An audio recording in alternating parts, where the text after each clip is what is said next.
شرور أنفسنا ومن سيئات أعمالنا من يهده الله فلا مضل له ومن يضلل فلا هادي له ونشهد أن لا إله إلا الله وحده لا شريك له الذي لا شريك له في ذاته وصفاته الكمالية ونشهد أن سيدنا وحبيبنا ونبينا وشفيعنا ومولانا محمدا عبد الله ورسوله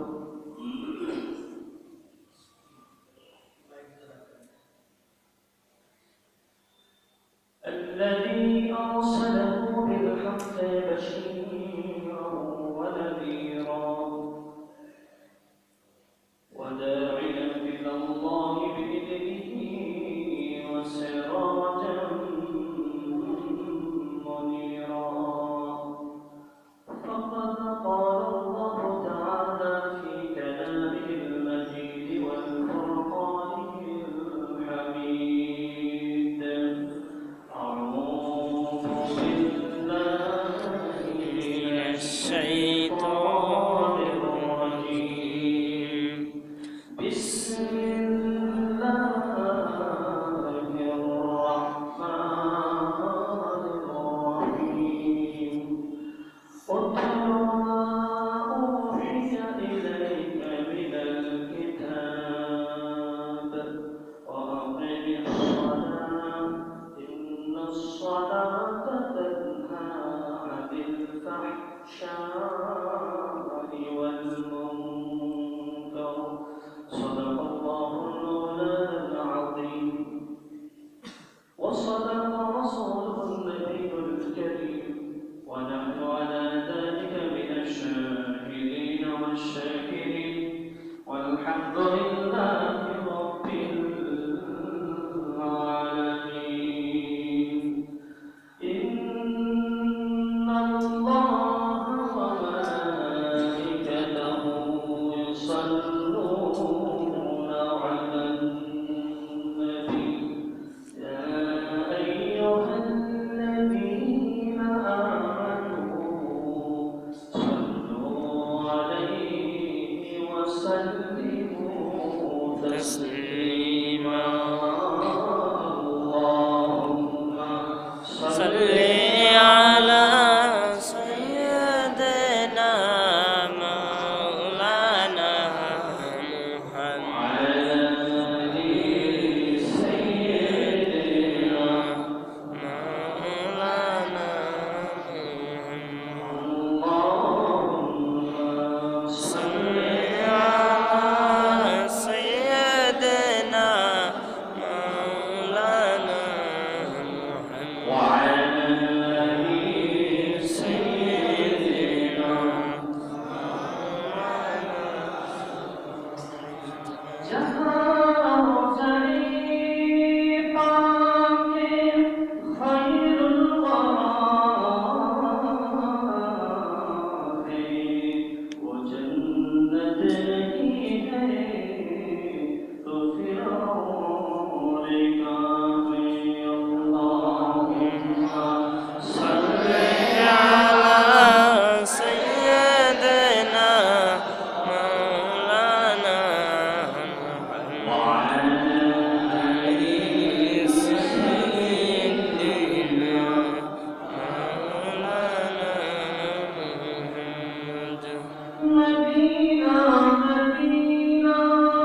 الخلق كلهم بلغ العلا بكماله كشف الدجى بجماله حصلت جميع خصاله صلوا عليه وآله محمد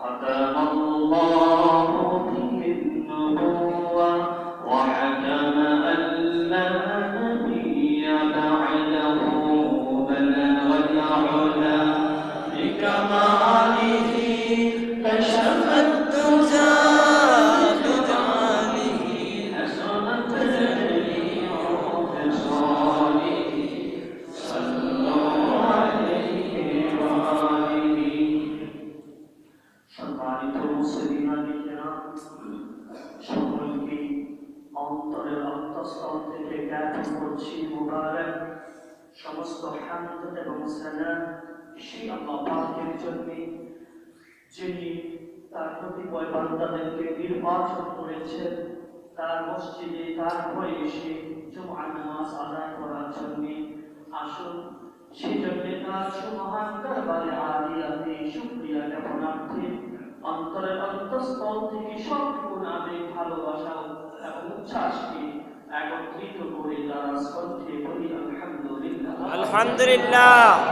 অসংখ্য অগণিত দরুদ ও সালাম বিশ্ব সভার সভাপতি সমস্ত নবী ও রাসূলগণের মাথার মুকুট আকায়ে নামদার সরওয়ারে কায়নাত খাতায়ে মাশার নূরে মুজাসসাম নবিয়ুল আম্বিয়া মুহাম্মদুর রাসূলুল্লাহ সাল্লাল্লাহু আলাইহি ওয়াসাল্লামের জন্য আল্লাহ তাআলা যাকে আজ থেকে 1000 বছর পূর্বে সর্বশ্রেষ্ঠ ও সর্বশেষ নবী ও রাসূল হিসেবে প্রেরণ করেছেন, অবশ্যই যার পরে আজ পর্যন্ত পূর্বকারী নবী কিংবা রাসূল আসেনি, অবশ্যই এখন নেই, অবশ্যই কিয়ামত পর্যন্ত আসবে না। আমি অনুরোধ করব মুসলিমদের দৃষ্টি আকর্ষণ করে প্রত্যেকে নিজ নিজ মোবাইল ফোনকে সুইচ অফ করে দিন এবং সুন্নতের নিয়ম কেউ করবেন না। খুতবার আগে সেই সুযোগ দেওয়া হবে ইনশাআল্লাহ। সুপ্রিয় শ্রোতা মণ্ডলী, আজকে খুতবার আলোচ্য বিষয় আমি যেটা নির্বাচন করেছি উপস্থাপন করার জন্য, সেটা হচ্ছে আল্লাহ তাবারক ওয়া তাআলা কোরআন কারীমের তিলাওয়াতের গুরুত্ব, পাশাপাশি নামাজ কায়েম করার বিষয়টি। কিন্তু তার প্রারম্ভে যে কথাটি, যে বিষয়টি উপস্থাপন না করলেই নয়, সেটি হচ্ছে আজকে আমরা এমন একটি মহামান্য সর্বশ্রেষ্ঠ একটি মাসের দিনে উপস্থিত হয়েছি যার কল্পনা করা যায় না। সুবহানাল্লাহ। মাসটি কি মাস? অথচ পাশাপাশি আরেকটি মাস অতিবাহিত হয়ে চলছে, সেটা হচ্ছে ডিসেম্বর মাস, স্বাধীনতার মাস। ঠিক কিনা বলছি? আমরা অত্যন্ত আফসোসের সাথে এই জিনিসটি লক্ষ্য করতে চাই, সেটা হচ্ছে অবশ্যই স্বাধীনতার মাস আমরা পালন করব, কারণ এই দেশটি দুটি ভাগে ভাগ ছিল এক সময়, পূর্ব পাকিস্তান এবং পশ্চিম পাকিস্তান। ঠিক কিনা বলছি? পশ্চিম পাকিস্তান তারা আমাদের ন্যায্য অধিকার দেয়। ঠিক কিনা বলছি? বৈষম্য করেছে বিধায় আমরা স্বাধীনতার দাবি করেছি, আর যে স্বাধীনতার দাবি করে বসেছি তাদের জন্য নির্যাতনের স্কিম রোলার আমাদের উপরে তারা চালিয়েছিল। ঠিক কিনা বলছি? আমাদের লক্ষ লক্ষ মানুষের ইজ্জতকে লুণ্ঠন করেছিল তারা। ঠিক কিনা বলছি? মুক্তিযোদ্ধারা তাদের রক্ত দিয়ে সেই স্বাধীনতাকে অর্জন করেছে। আল্লাহ তাবারক ওয়া তাআলা পৃথিবীর ইতিহাসে এমন নজির নেই যে 9 মাসে দেশ স্বাধীন হয়। ঠিক কিনা বলুন? ঠিক। আল্লাহ তাবারক ওয়া তাআলা সেই পাকখানাদারদের নির্যাতনের কারণে, মা বোনদের নির্যাতন করার কারণে, মা বোনদের কায়মনোবাদকে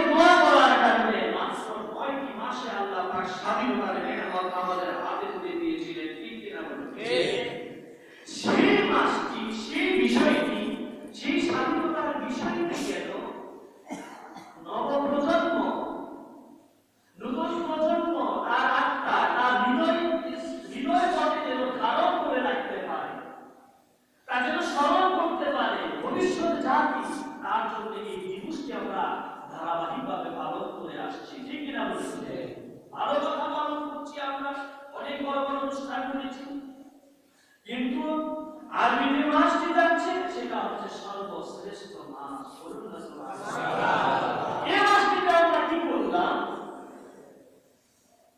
আমরা মুমিন মুসলমান বলতেই জানি যে রমজান মাস হচ্ছে শ্রেষ্ঠ মাস। রমজান মাস কি মাস? শ্রেষ্ঠ মাস।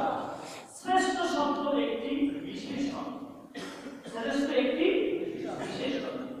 এই বিশেষণের আগের একটি বিশেষণ আছে, সেটা হচ্ছে সর্বশ্রেষ্ঠ। কথা বুঝেন? শ্রেষ্ঠ একটি বিশেষণ। এই শব্দ বিশেষণের আগে উপরের একটি বিশেষণ হচ্ছে সর্বশ্রেষ্ঠ। রমজান নিঃসন্দেহে শ্রেষ্ঠ মাস, কিন্তু রবিউল আউয়াল হচ্ছে সর্বশ্রেষ্ঠ মাস। What is the reason? কি কারণ? কারণ হচ্ছে কোরআন রহমত। রমজান মাসের মধ্যে একটি রাত, সেই রাতটিতে কোরআন আল্লাহ পাক নাযিল করেছেন, মানে নাযিলের সূচনা করেছেন। সেই একটি রাতের কারণে গোটা রমজান মাস শ্রেষ্ঠ মাস হয়েছে। ঠিক কিনা? কিন্তু কোরআন হচ্ছে ছোট রহমত। ঠিক কিনা বলুন?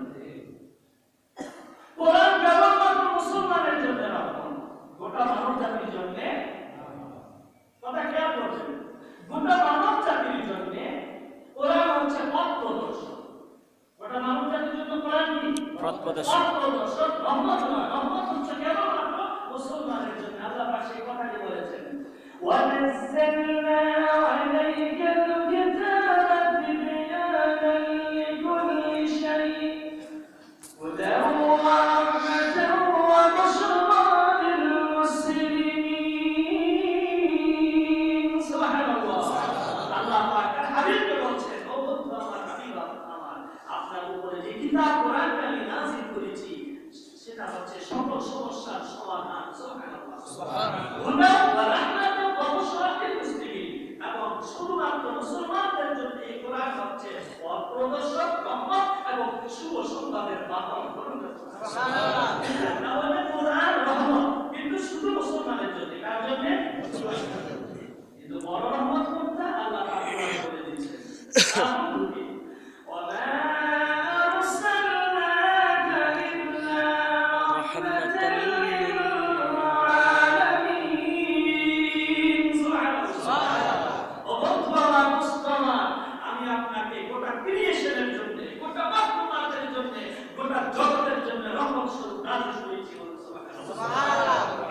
তাহলে কোরআন হচ্ছে ছোট রহমত, শুধুমাত্র মুসলমানের জন্য। ঠিক কিনা? আর রাসূল হচ্ছে কি মানুষ, কি নদীনালা, গাছপালা, কি সাগর সমুদ্র, কি তরুলতা, কি পৃথিবী, কি জমিন, কি আকাশ, কি গোটা মাখলুকাত অর্থাৎ আল্লাহ ছাড়া যা কিছু আছে গোটা মাখলুকাতের জন্য রাসূল হচ্ছেন রহমত। সুবহানাল্লাহ। রাহমাতুল লিল আলামিন। আফসোস, মুসলমান আল্লাহর শব্দ বিশ্বাসী না। তিনি এতটুকুই জানতেন আপনারা। আলিফ হামজা দিয়ে আলামিন শব্দের অর্থ হচ্ছে বিশ্বাসী। আলিফ লাম আলিফ মিম ইয়ে নুন, আলিফ কিংবা হামজা দিয়ে আলামিন শব্দের অর্থ হচ্ছে বিশ্বাসী। আর এখানে রাহমাতুল লিল আলামিন, আইন দিয়ে আলাম থেকে আলামিন, আইন দিয়ে আইন লাম মিম আলাম শব্দের অর্থ হচ্ছে নিদর্শন। আলাম শব্দের অর্থ কি? বিশেষ নিদর্শন। প্রত্যেকটি সৃষ্টি এক একটি স্বতন্ত্র নিদর্শন। যেমন পৃথিবী একটি নিদর্শন। কিসের নিদর্শন? আরবিতে এর জন্য ফ্ল্যাগ পতাকাকে নিদর্শন বলা হয়। কারণ পতাকা তার পরিচয় বহন করে। বাংলাদেশের পতাকা পরিচয় বহন করে না বাংলাদেশের পতাকা। ইউএস এর পতাকা পরিচয় বহন করে না ইউএস এর পতাকা।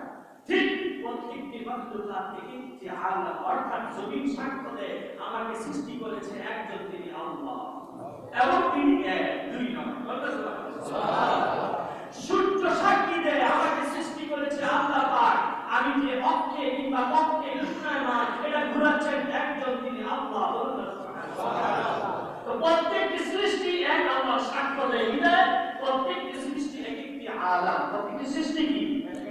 আর সেই আলামের বহু বচন জামআ সিগা হচ্ছে আলামিন। আল্লাহ পাক তার নিজের পরিচয় দিচ্ছেন। আলহামদুলিল্লাহি রাব্বিল আলামিন। সুবহানাল্লাহ। আল্লাহ হচ্ছেন যিনি গোটা ক্রিয়েশন, গোটা জগৎ, গোটা মাখলুকাতের রব। আর তার বন্ধুকে বলেছেন রাহমাতুল লিল আলামিন। সুবহানাল্লাহ। আল্লাহ পাক যতটুকু, আল্লাহ ছাড়া গায়রুল্লাহ যা সবকিছু হচ্ছে আলামিন। আল্লাহ পাক যতটুকু মাখলুকাতের স্রষ্টা রব, বিশ্বনবী সাল্লাল্লাহু আলাইহি ওয়াসাল্লাম ততটুকু মাখলুকাতের রহমত স্বরূপ এসেছেন। সুবহানাল্লাহ। তাই কোরআন এসেছে রমজান মাসে, রমজানের গুরুত্ব দিলে সেটা হয়েছে শ্রেষ্ঠ মাস। আর সমস্ত মাখলুকাত যার উদ্দেশ্যে সৃষ্টি করা হয়েছে, যাকে সৃষ্টি না করলে আকাশ জমিন লৌহ কলম তরুণতা কিছুই সৃষ্টি করা হতো না, সেই রাহমাতুল লিল আলামিন সবচেয়ে বড় রহমতকে প্রেরণ করা হয়েছে রবিউল আউয়াল মাসে। এর জন্য সর্বশ্রেষ্ঠ মাস হচ্ছে রবিউল আউয়াল মাস। সুবহানাল্লাহ। কিন্তু অত্যন্ত আফসোস, আজকে সেই মাসটিকে আমরা স্মরণ করি না, সেই মাসে কোনো আনন্দ উল্লাস করি না, আনন্দের কোনো অনুষ্ঠান করি না। অথচ আবার আমাদের সমাজে কিছু আলেম পুরুষদারি শয়তানের খলিফা আছে, যারা বলে এই যে মিলাদুন নবী সাল্লাল্লাহু আলাইহি ওয়াসাল্লাম পালন করা যাবে না, হারাম। ঠিক কেন? স্বাধীনতার মাস, স্বাধীনতার দিবস 16 ডিসেম্বরে অনেক বড় বড় অনুষ্ঠান হয়েছে, নৃত্য হয়েছে, গান হয়েছে, বাদ্য হয়েছে, অনুষ্ঠান হয়েছে, অনেক আরাম কাজও বিভিন্ন জায়গায় হয়েছে। সেই জায়গায় সে কোন বিষয়টার দোষরা মুখ করে নাই, ফতোয়া দেয় নাই, দিয়েছে? সেখানে দেয় নাই, কারণ মুক্তিযোদ্ধারা পিটিয়ে তাদের গালের দাঁতগুলো সব বের করে দিবে। ঠিক কিনা বলুন? সেখানে কোনো বাধা নেই। অথচ রাহমাতুল লিল আলামিন যে মাসে এসেছেন, সেই মাসটা স্মরণের জন্য আমাদের অনুষ্ঠান করা, মিলাদ মাহফিল করলে সেই শয়তানের দোষরা ফতোয়া দেওয়া শুরু করে দেয়। ঠিক কিনা বলুন? ঠিক। আমাদের সাবধান থাকতে হবে, সোচ্চার থাকতে হবে। আমাদের নবপ্রজন্ম যারা আসছে তাদেরকে বুঝাতে হবে, তাদেরকে জানাতে হবে, তাদের স্মরণের জন্য, তাদের জানার জন্য, তাদের জ্ঞানের জন্য রবিউল আউয়াল মাস আমাদের ঘরে ঘরে, পাড়ায় পাড়ায়, গেরাতে গেরাতে, বাজারে বাজারে, মাঠে ময়দানে মিলাদ মাহফিলের আয়োজন করতে হবে, ঈদ মিলাদুন্নবী পালন করতে হবে। ঠিক কিনা? ঠিক। তখন আমাদের নবপ্রজন্ম জিজ্ঞেস করবে, জানতে চাবে রবিউল আউয়াল মাস কি। আলেম ওলামারা বয়ান করবে, তাদেরকে জানাবে, তাদেরকে জ্ঞান দিবে যে এই মাসে রাহমাতুল লিল আলামিনের আগমন ঘটেছিল। রাহমাতুল লিল আলামিনের পরিচয় তুলে ধরা হবে, রাহমাতুল লিল আলামিনের ইশক মহব্বতের কথা বলা হবে। এটা আমাদের জন্য ফরজ দায়িত্ব। ঠিক কিনা? ঠিক। যেহেতু আজকে মানুষ রাসূল সাল্লাল্লাহু আলাইহি ওয়াসাল্লামের মহব্বত ভুলতে যাচ্ছে, রাসূল সাল্লাল্লাহু আলাইহি ওয়াসাল্লামের পরিচয় ভুলতে যাচ্ছে, সেই জায়গায় আজকে আমাদের এই অনুষ্ঠানগুলো পালন করা ফরজ হয়ে গেছে। কি হয়ে গেছে? ফরজ হয়ে গেছে। তাবলীগওয়ালা ভাইয়েরা চিল্লাকে ফরজ বলে। কেন বলে? উসুলের একটা নিয়ম দেখায়, মাহিসি ইলাল ফারদি ফাহুয়া ফারজুন। ফরজ কাছে সহজ কি কাজ ফরজ। তো দ্বীন ইসলাম প্রচার ফরজ, চিল্লা দেওয়া ফরজ। তাহলে আমি বলবো আজকে যেখানে রাসূল কারীম সাল্লাল্লাহু আলাইহি ওয়াসাল্লামের মহব্বত মানুষের দিল থেকে চলে যাচ্ছে, রাসূলের পরিচয় মানুষের দিল থেকে চলে যাচ্ছে, সেই জায়গায় রাসূলের পরিচয় দেওয়ার জন্য রবিউল আউয়াল মাসে অনুষ্ঠান করা, মিলাদ মাহফিল করা ফরজ। কারণ মাহিসি ইলাল ফারদি ফাহুয়া ফারজুন।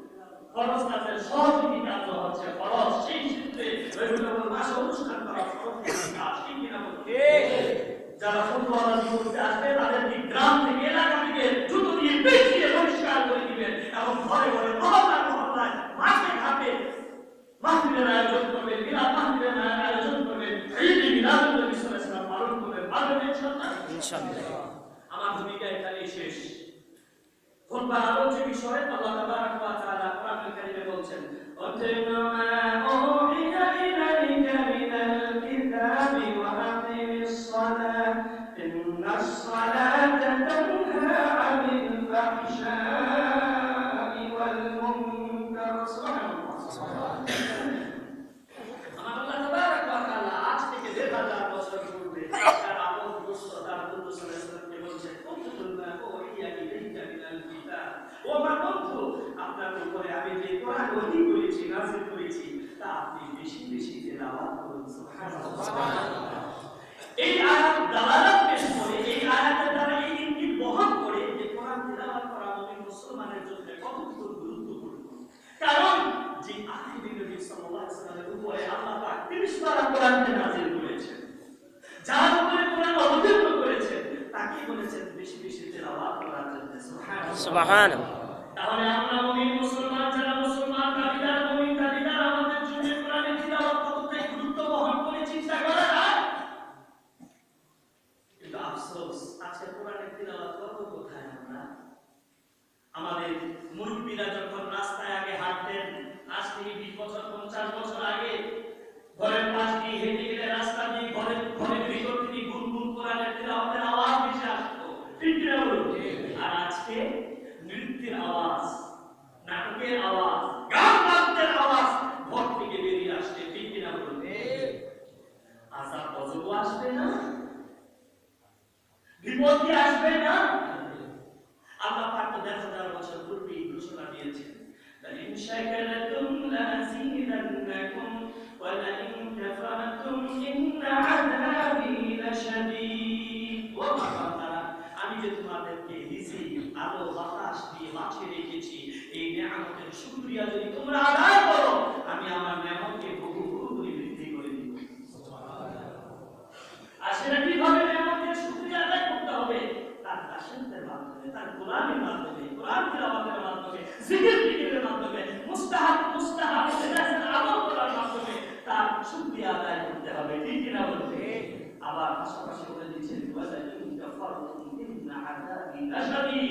আজ যদি আমার শুকরিয়া থেকে মুখটা ঘুরিয়ে নাও, দাসত্ব না করো, জিকির না করো, জেনে রেখো আমার শাস্তি এতটাই কঠোর যা বরদাস্ত করার ক্ষমতা আমি বনি আদমকে দেই না। আজকে সেজন্য তো আমাদের সমাজ থেকে দুঃখ যাচ্ছে না, কষ্ট যাচ্ছে না, ঠিক কিনা বলুন? আপনাদের পিতামাতা, আপনাদের দাদারা মাসে 100 টাকা কামাই করেছে, কিন্তু তা দিয়ে পুরাটি মাস সংসারও চালিয়েছে, কাটিয়ে কাটিয়ে জমি রেখেছে। আজকে তার উত্তরসূরি হিসেবে আপনারা যা 10 জন 12 জন সন্তান হওয়ার পরে 10 বিঘা 5 বিঘা 3 কানি 4 কানি জমি চাষাবাদ করছেন, ঠিক কিনা বলুন? তার অর্থ তাদের মধ্যে, তাদের পরিবারে অল্প ইনকাম ছিল, তারা সিঙ্গাপুর যেতেন না, তারা ইতালি যেতেন না, তাদের মেল ছিল না, তাদের গার্মেন্টস ছিল না, তাদের ফ্যাক্টরি ছিল না, কিন্তু তারা চাষাবাদ করে যা ইনকাম করতেন তার দ্বারা তাদের সংসার চলত এবং জমিও কিনে রেখে যেত, যা আজকে সেই নিয়ামতগুলো আপনারা ভোগ করে যাচ্ছেন, ঠিক কিনা বলুন? কেন? তারা কোরআনের চর্চা করেছে, আল্লাহমুখী ছিল, হাদিসমুখী ছিল, আল্লাহ তাআলা রাসূলকে মহব্বত করেছে, তাদের ঘরে সকালবেলা কোরআনের তিলাওয়াত হয়েছে, কোরআনের চর্চা হয়েছে, ঠিক কিনা বলুন? আর আজকে দেখুন একজন first class officer lakh lakh টাকা কামায়, যারা সিঙ্গাপুর ইতালি আছে লক্ষ লক্ষ টাকা কামায়, কিন্তু শান্তি নাই, সুখ নাই, ঠিক কিনা বলুন? আগে 10-50 কিলোমিটারের মধ্যে ঘুরে একটি হসপিটাল পাওয়া যেত না, আর এখন দেখেন 1 কিলোমিটার 2 কিলোমিটার দূরে দূরে হসপিটাল, ঠিক কিনা বলুন? আমাদের মা আমাদেরকে প্রসব করেছেন, 7টা 8টা সন্তান প্রসব করেছেন, এলাকাবাসী জানতে পারে নাই, হওয়ার পরে জেনেছে, ঠিক কিনা বলুন? সাদাসিধে ভাবে হয়েছে, বাচ্চা হয়েছে, আরামে বড় হয়েছে। কিন্তু আজকে দেখুন আপনি কোটি কোটি টাকা কামান, লক্ষ লক্ষ টাকা কামান, কিন্তু স্ত্রী বাচ্চা হওয়ার জন্য একেবারে আবশ্যক হয়ে গেছে অপারেশন করা, ঠিক কিনা বলুন? দুধের বাচ্চাটা হাতে আসার সাথে সাথে কিন্তু তাকে অ্যাডমিট করতে হয় সিসিইউতে, আইসিইউতে, তারপরে নাকে দিয়ে পাইপ দিতে হয়, মুখ দিয়ে পাইপ দিতে হয়, অর্থাৎ অশান্তির আগুন ধাউ ধাউ করে জ্বলছে, ঠিক কিনা বলুন? তার একমাত্র কারণ হচ্ছে আমরা কোরআন থেকে দূরে সরে গিয়েছি, আমরা এখন কোরআনের সাথে সম্পর্ক নাই। আপনার হাতে মোবাইলটা একটু নিয়ে দেখেন, ময়লা নাই, কারণ সর্বক্ষণ হাতে মোবাইল রাখেন, কিন্তু আমরা কোরআনটা আপনাদের থেকে নামিয়ে দেখেন কোরআনের মধ্যে ধুলাবালি পড়ে গেছে। বাবা চাচা আত্মীয় স্বজন কেউ মারা গেলে বছরে একটিবার, 2 বছরে একটিবার আমরা শুধুমাত্র তেলাওয়াত করি তাদের রূপে বসাবার জন্য, ঠিক কিনা বলুন? আর সারা মাসে সারা বছরে কোরআন আমরা হাতে নিই না, অথচ আল্লাহ তার বন্ধুকে বলেছেন কুতুবা উহিয়া ইলাইকা মিনাল কিতাব, আপনার উপরে যে কিতাব আমি নাযিল করেছি, ওহী করেছি, আপনি তা বেশি বেশি তিলাওয়াত করুন, বলুন না সুবহানাল্লাহ। এই কোরআন আমাদের তিলাওয়াত করতে হবে। কোরআন তিলাওয়াতটা, কোরআন শ্রবণটা মুমিনের পরিচয়, কার পরিচয়? যার মধ্যে কোরআনের চর্চা থাকবে না, কোরআনের তিলাওয়াত থাকবে না, সে মুমিন হিসেবে স্বীকৃতি পাবে না। কারণ আল্লাহ পাক সূরা আনফালে মুমিনের 5টি বৈশিষ্ট্যতা বর্ণনা করেছেন। কয়টি? মুমিনের 5টি বৈশিষ্ট্য আল্লাহ পাক সূরা আনফালে বর্ণনা করেছেন। আল্লাহ পাক বলেন, ইন্নামাল মুমিনুনা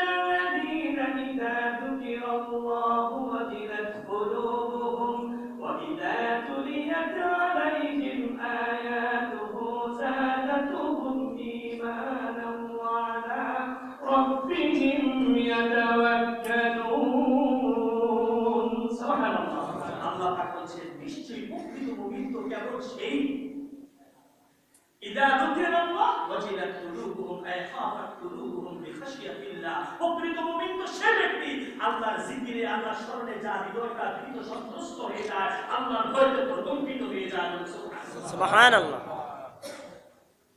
ওয়া ইদা তুলিয়াত আলাইহিম আয়াতুহু যাদাতহুম ঈমানা আর যখন কোরআনের তিলাওয়াত তাদের সামনে করা হয় কোরআনের বয়ান করা হয় কোরআনের তাফসীর করা হয় কোরআনের ব্যাখ্যা দেওয়া হয় কোরআনের তিলাওয়াত করা হয় তখন তাদের অন্তরে ঈমানের বৃদ্ধি হতে থাকে ঈমান মজবুত হতে থাকে সুবহানাল্লাহ কোরআনের তিলাওয়াত মুমিনের পরিচয় কোরআনের তিলাওয়াত যার মধ্যে কোরআনের তিলাওয়াত থাকবে না কোরআনের চর্চা থাকবে না খোদার কসম তাকে মুমিন হিসেবে দাবি করা যাবে না ঠিক কি না বলুন তাহলে আমরা বেশি বেশি কোরআনের তিলাওয়াত করব পারবো না ইনশাআল্লাহ কিন্তু সেই সময় কোথায় আমাদের কাছে দাড়ি পেকে গেছে চাচা বয়সী মানুষগুলো ফজরের নামাজ পড়ে চায়ের দোকানে বসে যাচ্ছে টেলিভিশন দেখার জন্য ঠিক কি না বলুন খবর দেখছে খবর শেখ হাসিনার কি খবর খালেদা জিয়ার কি খবর এরশাদ চাচার কি খবর এই খবরে তোমার লাভ কি বাবা তারা প্রাইম মিনিস্টার থাক আর বিরোধী দলের মন্ত্রী হয় তারা প্রাইম মিনিস্টার থাক আর না থাক বিরোধী দলের মন্ত্রী থাক আর না থাক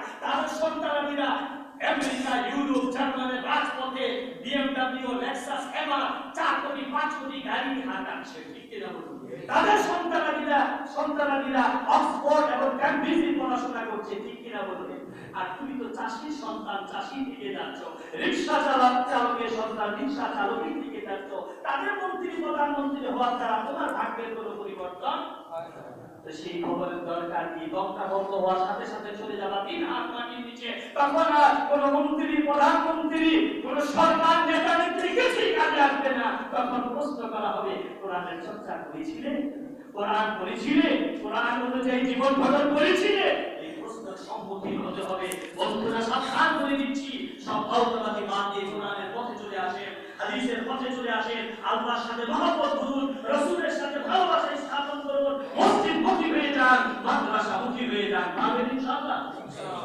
আল্লাহ পাক তার বন্ধুকে দ্বিতীয় আদেশ দিচ্ছেন ওয়া আকিমিস সালাতা ইন্নাস সালাতা তানহা আনিল ফাহশাই ওয়াল মুনকার সুবহানাল্লাহ আল্লাহ পাক বলেছেন ও বন্ধু আমার কোরআন তিলাওয়াতের পর নামাজকে প্রতিষ্ঠা করুন সুবহানাল্লাহ নামাজ কি করুন নামাজকে আমরা পড়ি শুক্রবারে মুসল্লি দিয়ে তো মাশাআল্লাহ পড়ে যাচ্ছি এরা কি চীন জাপান থেকে এসেছে এই এলাকারই অধিবাসী কিন্তু বাকি 500 বেশি খুঁজে পাওয়া যায় না 1 টাকা 2 টাকা হয় ঠিক কি না বলুন অথচ দেখুন বন্ধুরা আমার নামাজ এতটা কঠোর নামাজ যে ব্যক্তি ছেড়ে দেয় তার শাস্তি মুহাদ্দিসিনে কেরাম ইমামরা বর্ণনা করেছেন 4টি মাযহাবে 3টি মত এসেছে যারা নামাজ ছেড়ে দেয় তাদের কি বিচার হবে বলে দিব একটু সময় কম আজকে মেহমান হিসেবে আমি 2-4 মিনিট সময় বেশি নিলে কারো কোনো আপত্তি আছে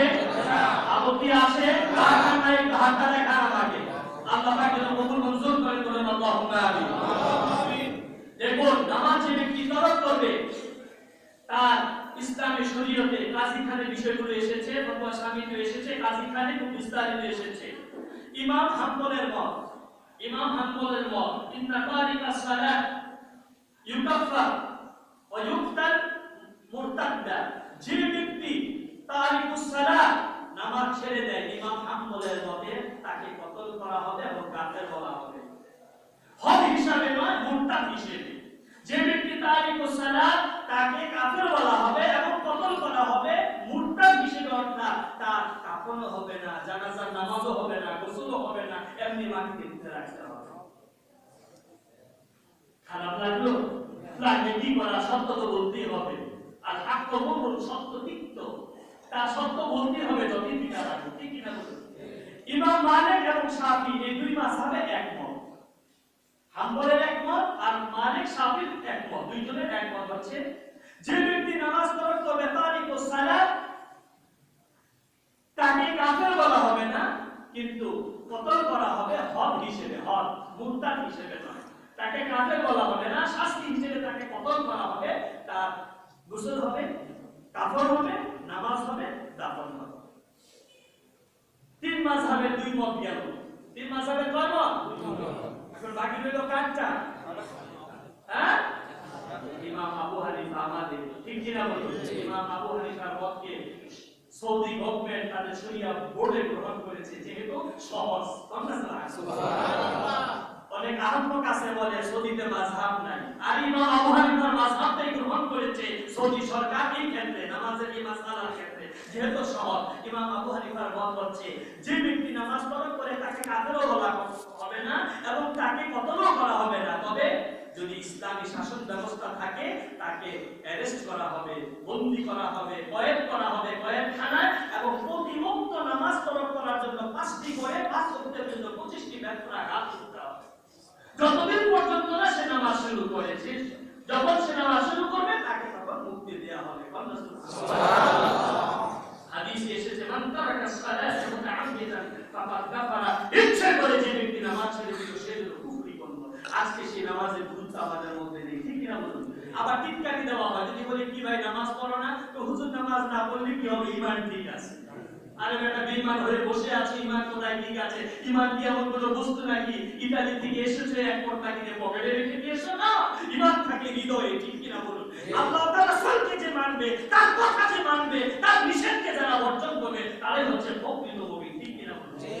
তারপরে আল্লাহ পাক গ্যারান্টি দিচ্ছেন, ইন্নাস সালাতা তানহা আনিল ফাহশাই ওয়াল মুনকার। সুবহানাল্লাহ। আল্লাহ গ্যারান্টি দিচ্ছেন, কে? আল্লাহ। কোন পীর বুজুর্গ নয়, কোন সাহাবী নয়, কোন আউলিয়া গাউস কুতুব নয়, আল্লাহ নিজে। কে?